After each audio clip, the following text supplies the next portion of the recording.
So, Kids versus Aliens is a horror.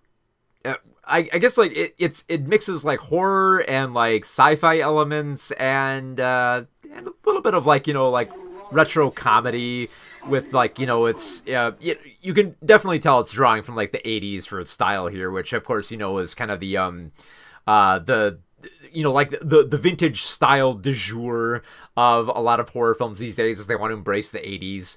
But I think I like Kids vs. Aliens a lot more because like it embraces more of the tone of those like 80s horror films rather than just like the whole 80s aesthetic. Like there's never a moment like, I mean, this film definitely could have taken place in the 1980s, but it doesn't. Like it definitely inhabits these modern sensibilities that I feel like it actually kind of works here. So this film, it's directed by Jason Eisner, I believe I'm pronouncing his name correctly, and it's a spin-off actually of one of the entries in the what's it? The VHS anthology. You might remember within the VHS anthology, there was an entry in which aliens came to a house full of kids, like their parents are gone, like they're having a fun time, they're goofing off with like their sleeping bags, and then aliens come, they invade their house, and they storm in, they drag them out and abduct them into like their UFO. It's a simple and decently terrifying short for the whole deal with like VHS is that it's all from like the perspective of like the camera and whoever's filming it. So it was a decent short. It's definitely not my favorite of the VHS franchise, and it's mostly just because there's not a lot to it. It's just a bunch of kids hanging out and then they get abducted by aliens. So I feel like this was actually a good opportunity to expand on that, like, because Kids versus Aliens takes that same premise, the same stuff happens in it, but it expands a little bit more on the characters, and the biggest thing about it is that it has fun with the material. So the whole premise is that it's a bunch of kids who are obsessed with filming these weird kind of like sci-fi. It's weird. They're kind of like a cross between like a sci-fi action film and like wrestling and wrestling type stuff. It's weird. Like they transition from like having these like like kind of like Be Kind Rewind sweeted type of like action scenes that are kind of cute in their assembly. Like they're definitely like young filmmakers in the making, and then transition to like having knockdown, drag out fights in like a wrestling ring that they have for some reason, which is kind of adorable. I kind of like the way that they set the film up that way.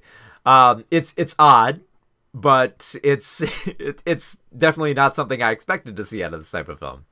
So you have a whole bunch of like these quirky little boys trying to film this film, and they have like they have a teenage girl called Sam who's trying to help them out with their film, but she's getting a little older and feels like I don't want to hang out with kids this whole time. I mean, it's cool that they're making these films and they're fun, but I want to do other stuff. I'm interested in boys, and she takes an interest in the local bully. Like there's this dude who's basically like like your stereotypical 80s teenage bully who picks on the little kids and harasses them like violently at many points, and she's kind of like, oh well, he's older, he's kind of cute, I could kind of dig him.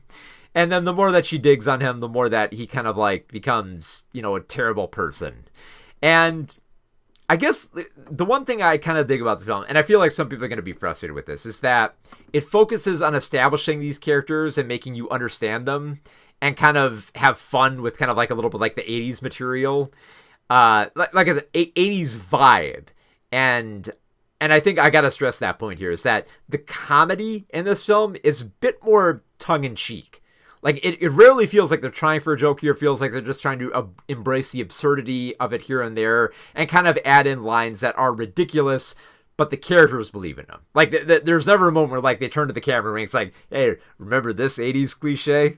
Isn't this funny? Isn't this funny? No, it doesn't have to do that because it recognizes the vibe. It realizes what made those types of films from the video nasty era so ridiculous, and weaves it beautifully into this film that can use like drones and like video cameras and like all this modern technology, and make it work for that.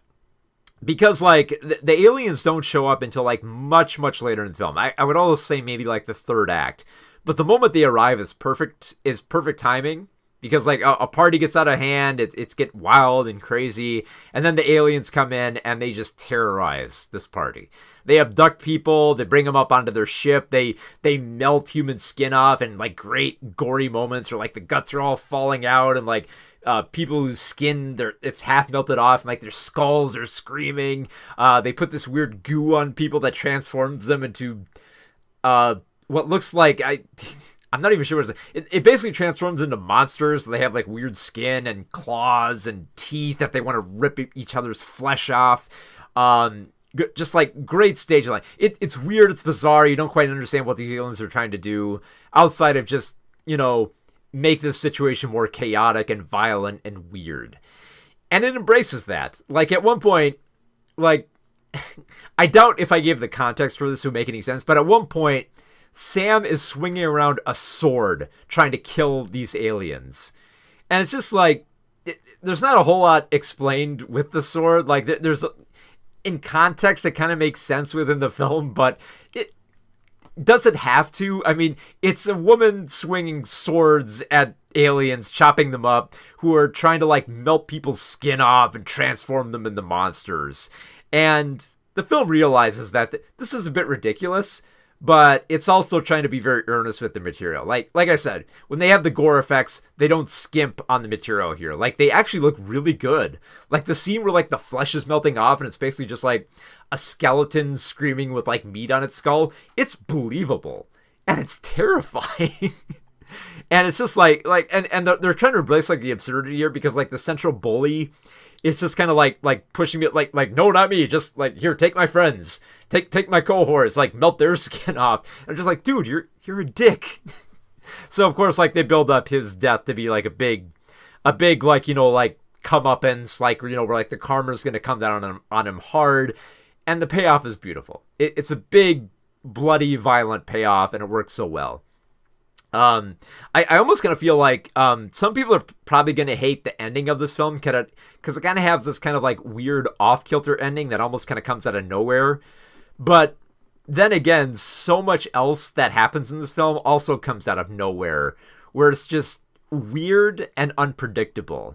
So, like, it's one of those films where just for the vibe of it, I actually kind of love it. Like, it's not... I don't feel like it's the best that you could do with this material, but for everything that's set up, especially for, like, the staging and the shots and the colors and the creativity with, like, the lighting and the special effects and the gore, a lot of love and craft went into that. And also just there's decent writing here where, like, the dialogue for these foul-mouthed kids is believable enough, but also charming enough where you kind of care what happens to them. Like, it definitely has, like, that kind of, like, Stranger Things vibe without trying to be Stranger Things, where it's like these characters remind you so much of yourself when you were that age, but they're not trying so hard to recapture the 80s. Because let's face it, we have so many horror films nowadays that are just trying to recapture the 80s. And here's a film that's trying to go for that aesthetic, but not trying to be a 1980s horror film. It's like, it's 1988, and here's the era, and, everyone has, like, bad hair and bad clothing. And here's a film that's just, like, it recognizes what made those types of ridiculous films fun and gross, and just weaves it in within, like, a bit more of, like, a bit more of a modern story. But that being said, it has fun with it. That's ultimately what matters with it. It has fun with this material, especially for a very ridiculous, gross scene where they try to humiliate the bully by revealing that he's apparently into, like, he has, like, a piss fetish, which results in a very gross and absurd scene that actually kind of made me laugh. It did catch me off guard here. Kids vs. Aliens, it takes a small segment of, like, the VHS horror franchise and expands it enough to like, it's not a very long film. It's fairly short. I believe it runs, like, under 90 minutes. But it has like I said, it has fun with the material, and it has some great gore effects, and yeah, just I dig the vibe of this film.